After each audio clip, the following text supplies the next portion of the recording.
Hello and welcome to the show. We start this week's FailRace episode with Zero the Wanderer on GTA 5. Now, they are doing one of the, I think it's like heist prep missions or something along those lines. Either way, they're driving to their objective. They bump into the back of an AI car. Said AI car freaks out and decides to pile drive the side of the van that, well, was alerted, funnily enough, by an AI car crashing into it. Of all the ways to fail a mission, that one's quite a silly one. Awesome is up next on a Cyberpunk. Now, normally when you have a bike versus a car crash, the bike loses. This time around, the car really loses. That is an impressively strong bike, I've got to say, to have done that to a six-wheeled car. Tigu is up next on Far Cry 5. They are running around on foot. I have no idea what they're doing. Actually, not really ever played this game. But I just want a nice kind of Mustang-looking thing going past. Everything is normal in the world of Far Cry. And then suddenly there is a plane doing things a plane should not be doing and spinning around and it explodes. Just appears out of nowhere, bumps off the floor a couple of times, spins off a pylon and explodes. It's not had a good day, that aircraft. USS Vagrant is up next on Evil Dead, the game. Now, they're trying to use this car as a getaway vehicle. It keeps getting possessed. They're having a little bit of trouble. They do eventually get into it. Someone else from their group finds another car that they grab to go get away. So they've got two getaway vehicles. Okay, sure, fair enough. They're on the run, doing their thing. It's a miserable, dark evening here. And the lead getaway vehicle thinks it can get through a parked car, and the answer is no, it can't. And we've got another stuck upside-down vehicle. Principal Fode up next on the Snow Runner. Now, they are playing around with some mods here. And you see a friend fall. Well, it looks like they fall and sink. However, it's not quite the whole story. You see, the truck that looks like it shouldn't be working is, well, driving along. For somehow this truck is upside down on this player's screen, but the right way up on the person driving its screen. They get it out of the water and it kind of gets back on its wheels briefly and then falls over and then just drives along on its roof. As you do. Definitely doesn't look right. But it looks very silly. I mean, of all the Snow Runner glitches, you expect something to ping off to space, but no, we've just got a vehicle driving along on its roof as if nothing is wrong. Sure, why not? We go on to Wreckfest next, and the, well, ever-chaotic Crash Canyon. Or I say ever-chaotic, actually. Sometimes you get sensible races here. Not often. For this poor boomer, though, it is, well, it basically got kickflipped by somebody. I presume it was the player car that managed to knock it over and get squished and just pinged out of the crash. It then has continuing worse fates as it gets battered by everything while recovering. Small Man up next on Wreckfest with a less spectacular crash, but quite a silly one here. So, mind their own business, I guess, doing a time trial, if you like, and gets things a little bit wrong. Gets it sideways, gets a twitch, can't quite catch it, and ends up in the wall. Okay, no problem. These things happen.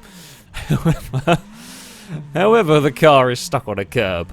Of all the ways to be defeated in Wreckfest, beached on a curb, and it's not even like it's a huge rock or a huge crazy, it's a fairly mundane curb, but the car is just stuck on that one. Zack Attack is up next on BeamNG Drive. Now, they're playing around with the police chases. They've got an AI car chasing them, and it's always good fun messing about with the AI police. So they actually slow down to see where said vehicle is. It's somewhere behind them, actually carrying a lot of speed as they go over the next crest. Well, the FailRace Police Department tries and fails to do much at slowing down the car we're on board with. It does successfully fling itself off the mountain, though. It's a hell of a crash. Bounces off the roof of the player over the top, into the rocks, over the railing, and is on fire somewhere down the bottom of the hill. Yeah, a little bit too much bravery from the FailRace Police Department, but you know what they're like.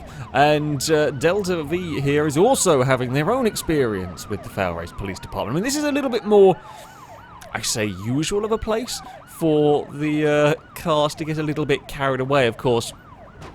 Over these bumps, the player's actually taking it relatively cautiously, trying to not get as much airtime, and, well, the police car went a little bit too much for it in that one. Straight off the roof, and again, off into the railings at the bottom. Very well positioned and everything. We're on to Autumn of Blister 2 with some classic Formula 1 cars. Watch in the distance, as first there's a little crash going on, well, quite a big crash, and then an even bigger crash as something just pings upwards. Now, wheel-to-wheel contact can cause problems with these Formula 1 cars.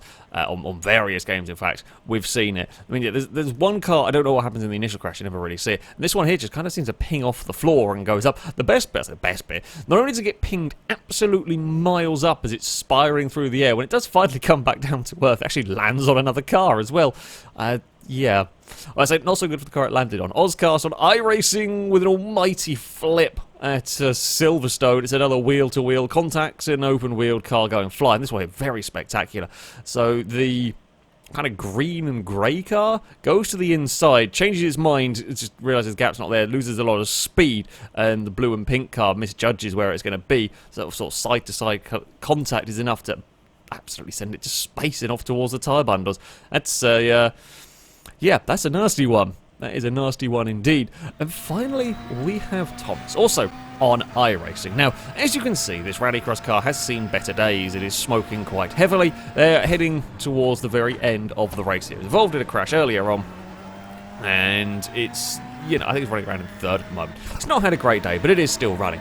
However, as we head over the dirt section up towards the jump for the final time, it breaks. Something lets go, and there is now no drive in the car. And they're left desperately trying to coast it to the finish line because it isn't long. They cut the corner, which, okay, while a little bit sneaky, the car has no power, and well, if you're going to make it to the finish line, that might be a way to do it, because now we're rolling. We're rolling with no power, very little momentum. It's at 40 kilometers an hour. You can see in the rearview mirror, the vehicle in fourth is going to claim it.